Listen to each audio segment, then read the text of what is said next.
My name is Thomas Whitmore, and I'm 67 years old.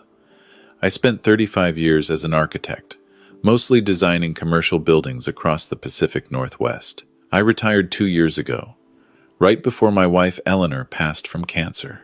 That was 18 months ago now, and I'm still learning how to live alone in the house we built together. I stay busy. 3 mornings a week, I volunteer at the community center, teaching basic drafting to high school kids interested in architecture. Tuesday afternoons, I have a standing poker game with 4 other guys from my old firm. My daughter Rebecca lives in Boston with her family, and we video call every Sunday. I'm not lonely, exactly. I have my routines, my projects, my workshop in the garage where I build furniture. The house is paid off. I have a decent pension and some solid investments. Life is good, quiet, manageable. That's why I was actually happy when my nephew Brandon reached out last March. Brandon is my late brother's son, 32 years old, works in tech sales or marketing, something like that. We'd never been particularly close. He came to Eleanor's funeral, stayed for maybe 20 minutes at the reception, then disappeared. I hadn't heard from him since, so when he called me out of the blue on a Tuesday evening, I was surprised but pleased. "Uncle Tom," he said, using the nickname I hadn't heard since he was maybe 10. "I've been thinking about you a lot. How are you doing?" "Really doing?" We talked for almost an hour. He asked about the house, about my health, about how I was managing. He apologized for not staying in touch after Eleanor died. Said he'd been dealing with his own stuff but realized family was important. His father, my brother Daniel, had passed when Brandon was 19, so he understood loss. It was a good conversation. It felt genuine. He started calling regularly after that. Once a week, sometimes twice. Then he asked if he could stop by one Saturday. "I'm in the neighborhood," he said. "Haven't seen the old place in years." He showed up with coffee and bagels from this place Eleanor and I used to love. That detail touched me. We walked through the house, looked at old photos, talked about his dad. Before he left, he noticed the gutters were clogged. "Let me take care of that for you next weekend," he offered. "I've got a ladder." That's how it started. Small, helpful gestures. He cleaned the gutters, fixed a leaking faucet in the guest bathroom, helped me move some heavy boxes in the garage. Each time, he'd stay for lunch. We'd talk. It felt like we were building something, a real relationship. The nephew I'd never really known was becoming part of my life, and I welcomed it. His girlfriend Stephanie started coming along after about a month. She was 28, worked as a dental hygienist, seemed nice enough. A little quiet, always on her phone, but polite. They'd been dating for 2 years, Brandon mentioned. Serious. "This house is amazing," Stephanie said the first time she visited, walking through the rooms. Eleanor and I had designed it ourselves back in 1989. Custom everything. 3 bedrooms, 2.5 baths, big kitchen, my workshop, her art studio.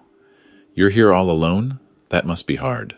"I manage," I told her. "But it's so much space for one person," she continued. "Must be expensive to maintain." Brandon shot her a look I didn't quite understand. They left shortly after. The visits increased in frequency. Twice a week, then 3 times. Brandon got a key, supposedly for emergencies. "What if you fall or something?" he reasoned. "You're here alone, Uncle Tom. At our age, we have to think about these things." "I'm 67, not 90, I said, laughing. "I do yoga every morning and hike every weekend." I know, but still, just to be safe, I gave him the key. Why not? He was family.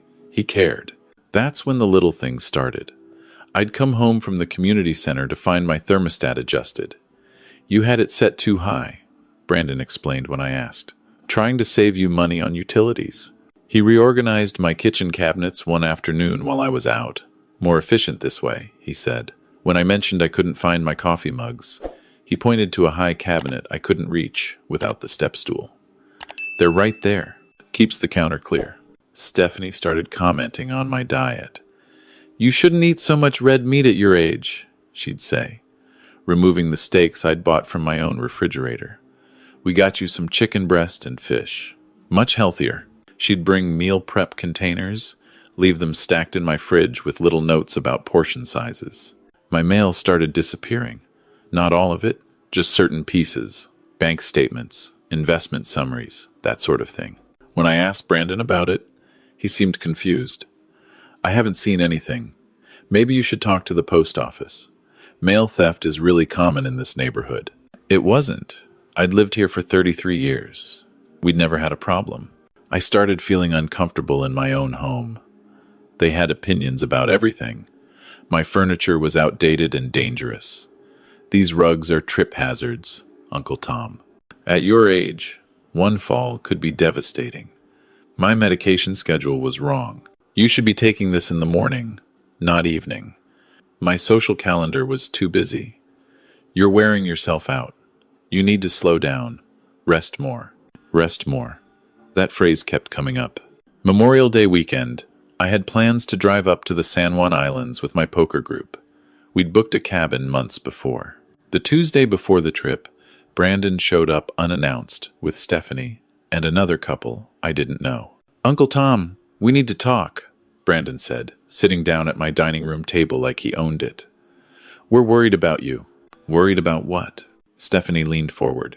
You're not being realistic about your capabilities. This trip you're planning? 4 hours of driving? At your age? I'm 67, not 100. The other couple, introduced as Ryan and Michelle, friends of Brandon's, nodded along. Our grandfather had the same denial, Michelle said. Insisted he was fine, then had a stroke while driving. Nearly killed a family. I haven't had a stroke. I'm in excellent health. Brandon pulled out his phone, showed me a website. This is a really nice assisted living community, just 20 minutes from here. They have activities, medical staff on site, everything you'd need. My blood went cold. I'm not moving to assisted living. Not yet, Brandon said quickly. But we should get you on the waiting list. These places fill up fast, just as a precaution. I don't need a precaution. I need you to leave. Stephanie's expression hardened.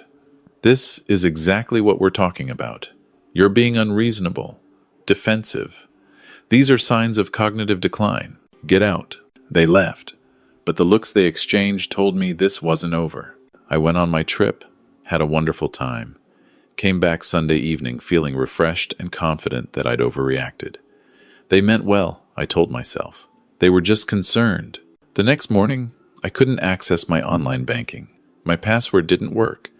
I tried the forgot password option, but it sent the reset link to an email address I didn't recognize. I called the bank. They informed me that someone had requested to add a secondary user to my accounts.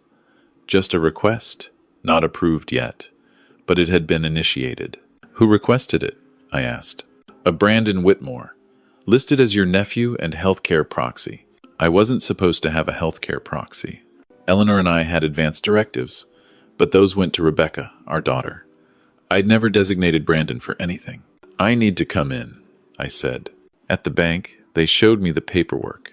It wasn't my signature, but it was close. Good enough that someone might not question it.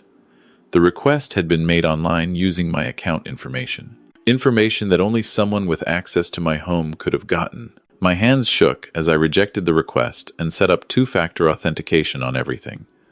The bank manager, a woman named Patricia who'd handled my accounts for years, looked concerned.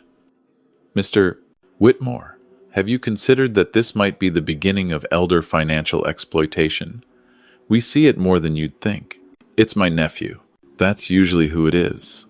Family members are the most common perpetrators. She gave me a card for an elder law attorney named Sharon Chen, just in case. I hope I'm wrong, but please, protect yourself. I sat in my car in the bank parking lot for 20 minutes, staring at that card. This was Brandon, my brother's son, the kid who'd sent me those thoughtful texts, who'd cleaned my gutters, who'd called me Uncle Tom with what seemed like genuine affection. But he'd also tried to get access to my accounts, had forged my signature, had told the bank he was my healthcare proxy. I called the attorney. Sharon Chen could see me that Friday. I didn't tell Brandon about the bank. Didn't mention it when he showed up Wednesday afternoon with groceries I hadn't asked for. Thought I'd save you a trip, he said cheerfully, unpacking organic vegetables and whole grain bread and things I'd never bought. He seemed completely normal, made small talk about his work, asked about my week, mentioned that Stephanie's birthday was coming up. "We're thinking of having a small party," he said. "Maybe here? This house is perfect for entertaining." "I'd rather not host right now." "Uncle Tom." He sat down across from me. "Can I be honest? We're trying to help you, but you keep pushing back. It's concerning. Stephanie and we've been talking. We think maybe you should see someone, a doctor, just to check that everything's okay upstairs." He tapped his temple. "There's nothing wrong with my mind." That's exactly what someone with early dementia would say. The denial is part of the disease. He pulled out a brochure. "This neurologist specializes in geriatric patients. I already made you an appointment for next Tuesday." "Cancel it." "Uncle Tom," I said, "cancel it. You don't make medical appointments for me. You don't have that authority." His expression changed. Just for a second, the mask slipped, and I saw something ugly underneath. Frustration, anger, calculation. Then the smile returned. Okay, I'm sorry. You're right. I overstepped. I'm just worried." He left, but I noticed he took the spare key I'd given him off the hook by the door. Except when I checked my key drawer later, I found the spare still there, which meant he'd had a copy made, which meant he still had access to my house. I called a locksmith that night. Had every lock changed by noon Thursday. Cost me $400. Friday morning, I met with Sharon Chen. She was maybe 50, sharp-eyed, efficient. I laid out everything. The sudden contact, the escalating helpfulness, the reorganizing of my life, the bank incident. "The bank thing is attempted financial exploitation," she said flatly. "That's a crime. The medical appointment, the claims about dementia, these are classic tactics. They're building a narrative that you're incompetent. Next step is usually a guardianship petition. Guardianship? They go to court, claim you can't manage your own affairs, get appointed as your guardian. Then they control everything. Your money, your property, your medical decisions. I've seen this exact pattern dozens of times." My mouth went dry. "What do I do?" "First, document everything. Every interaction, every statement, every attempt to access your accounts or make decisions for you. Second, get a capacity evaluation from an independent physician. Prove you're competent.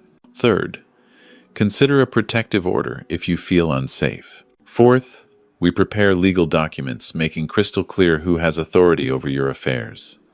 And it's not him." She pulled out a form. "I'm a mandatory reporter for elder abuse. Based on what you've told me, I'm required to file a report with Adult Protective Services. You understand that?" I nodded. This was real. This was happening. "One more thing," Sharon said. "Do you have security cameras?" I didn't. "Get them. Today." I can almost guarantee he's going to escalate when he realizes you've locked him out. I went straight to an electronics store. Bought a complete home security system. Cameras for the front door, back door, garage, and living room. The kid who installed them that afternoon showed me how to access the footage from my phone. "You'll get notifications whenever there's motion," he explained. "And it all saves to the cloud." "Perfect," I said. Brandon showed up Saturday morning at 9. I watched him on my phone camera try his key in the front door. When it didn't work, he tried it twice more, then stepped back and looked at the lock. I saw his jaw clench. He knocked. I let him wait 30 seconds before I answered. "Uncle Tom, hey, my key doesn't work." I changed the locks. "Why would you do that?" "Security reasons." "What security reasons? Is everything okay?" His concern sounded genuine. If I didn't know better, I'd believe it. "Everything's fine. I just decided it was time for new locks." He stared at me. "Can I come in? We should talk. I'm actually busy right now." "Busy with what?" "That's my business, Brandon." Now the concern dropped. "What's going on with you? You're acting really strange. Paranoid. This is exactly what we've been worried about." "I'm not paranoid. I'm protecting myself." "From what? From me?" "I'm family, Uncle Tom. I'm trying to help you.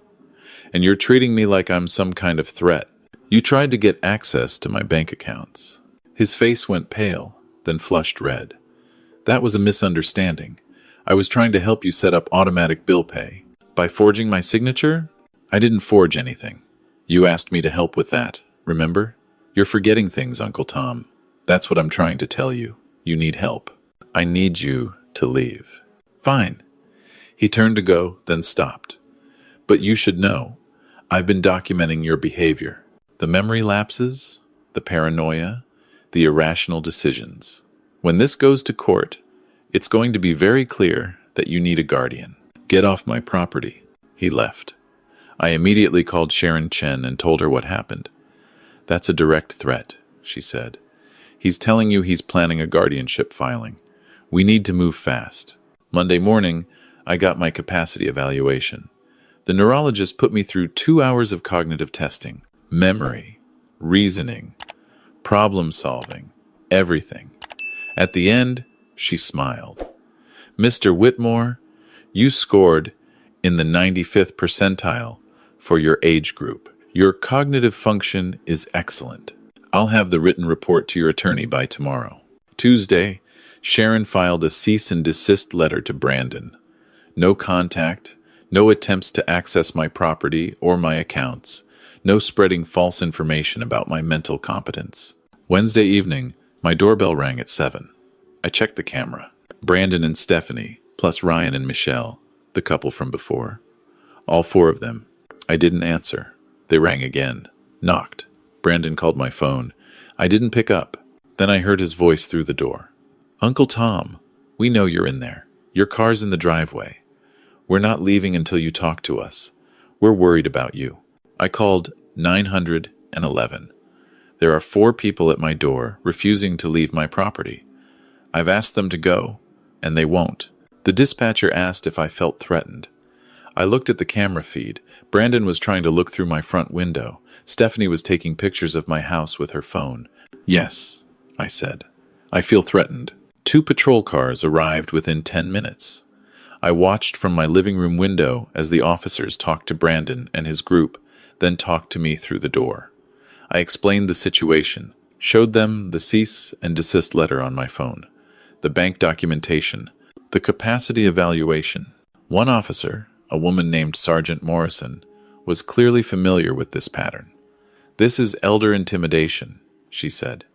I'm going to issue a trespass warning. If they come back, they'll be arrested. To Brandon, she said, Sir, you need to leave this property immediately and not return. Any further contact with Mr. Whitmore can result in stalking charges.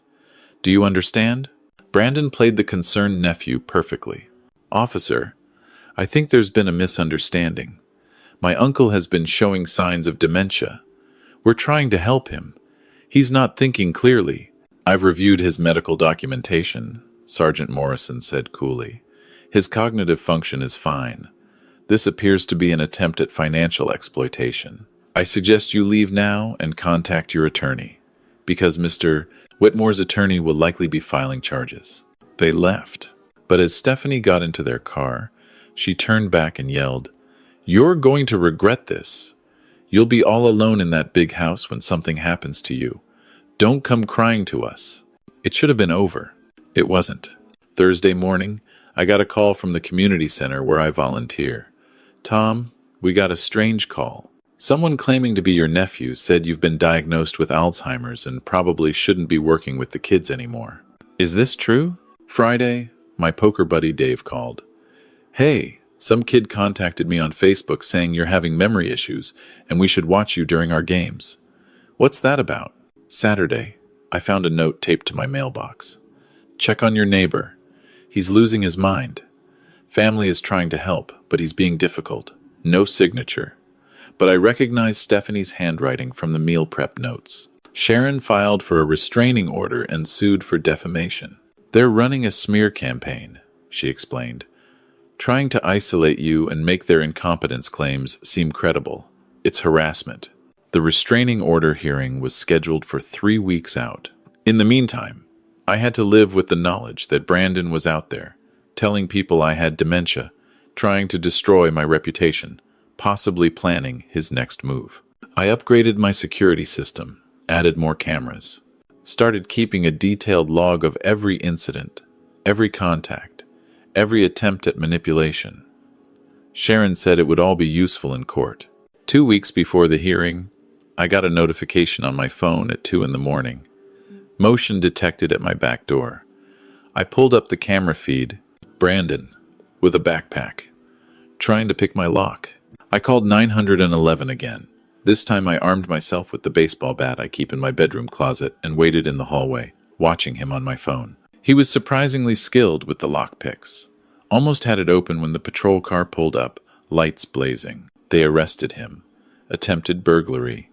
Because he'd been trespassed from my property, they could charge him criminally. At the station, they found lockpicks, a flashlight, and a folder in his backpack. The folder contained copies of my financial statements, my social security card, and a power of attorney document with my signature. Forged, obviously, but good enough to potentially fool someone. "What were you planning to do with these?" the detective asked him. Brandon's lawyer told him not to answer, but I knew he was going to use those documents to drain my accounts, transfer everything to himself while claiming he had authority. By the time I discovered it and could fight it in court, the money would be gone, probably moved offshore or spent. I'd be left fighting to prove fraud, while he played the concerned nephew, just trying to help his confused elderly uncle. The DA charged him with attempted burglary, identity theft, and attempted financial exploitation of an elderly person. Stephanie was charged as an accomplice based on her participation in the harassment campaign and evidence she'd helped Brandon gather my information. The restraining order became permanent. The civil suit moved forward. Sharon was confident we'd win damages for the defamation and harassment. Rebecca flew out from Boston when she heard. "Dad, why didn't you tell me this was happening?" "I didn't want to worry you. I thought I could handle it. He was going to rob you. He was trying to have you declared incompetent. This wasn't just worry level, Dad. This was serious." She was right. I'd been so caught up in the day-to-day management of the situation that I hadn't fully processed how bad it had gotten. My own nephew, my brother's son, had tried to steal my life savings and my independence, had run a months-long con, building trust just to exploit it. The preliminary hearing was brutal. Brandon's lawyer painted me as a confused old man who'd given his nephew permission to help, then forgotten and lashed out. But we had the bank records showing the unauthorized access attempts, the forged signatures, the capacity evaluation proving I was completely competent, the security footage of him breaking in, the folder of stolen documents. The judge ruled there was sufficient evidence to proceed to trial, set bail at $50,000. I was there when Brandon's parents, his mother, Jennifer, posted bail. She glared at me across the courtroom. "You're destroying my son's life over a misunderstanding. Daniel would be ashamed of you. Maybe my brother would be ashamed of me. Or maybe he'd be ashamed of what his son had become. I'd never know." The trial is set for January. Sharon says the criminal case is solid, and the civil case even more so. I'll likely recover my attorney's fees and damages for the emotional distress and defamation. Brandon's facing up to 10 years in prison if convicted on all counts. In the meantime, I've taken steps. Real steps. I set up a trust with Rebecca as trustee. My advance directive is clear and properly filed. I have cameras, alarms, and a community of people checking on me, genuinely checking on me, not trying to control me. The poker group has been incredible. They've made it a point to include me in everything, to be visible in my life, to document that I'm sharp and independent and capable. My daughter calls twice a week now instead of once. The kids at the community center made me a card when they heard someone had been harassing me. People care. Real people who don't want anything from me except my company. That's the hardest part to explain to people who haven't been through this. The betrayal isn't just that he tried to steal from me. It's that he made me believe he cared. Every phone call, every visit, every small, helpful gesture. I thought he was building a relationship with me because he wanted to know me, because family mattered to him. But I was never a person to him. I was a target, an opportunity, a bank account with a heartbeat. The elderly are vulnerable, not because we're confused or weak, but because we want to believe in the goodness of people, especially family. We want to trust that when someone offers help, they mean it, that when they say they care, it's true. I'm 67 years old. I have at least 20 good years left, probably more. I'm not giving up my independence, my home, or my savings to anyone who thinks they can manipulate or intimidate me into compliance. If you're reading this and you're in a similar situation, listen to your instincts. If something feels wrong, it probably is. Get cameras, document everything. Talk to an attorney who specializes in elder law. Don't let anyone make you feel crazy or paranoid for protecting yourself. And if you're someone who thinks your elderly parent or relative would be better off with you controlling their finances, ask yourself why. Is it really for their benefit, or is it for yours? Set the boundaries. Have the hard conversations. Protect yourself before you need protection. Because by the time you realize you're in danger, it might be too late. I learned that lesson. I hope you won't have to.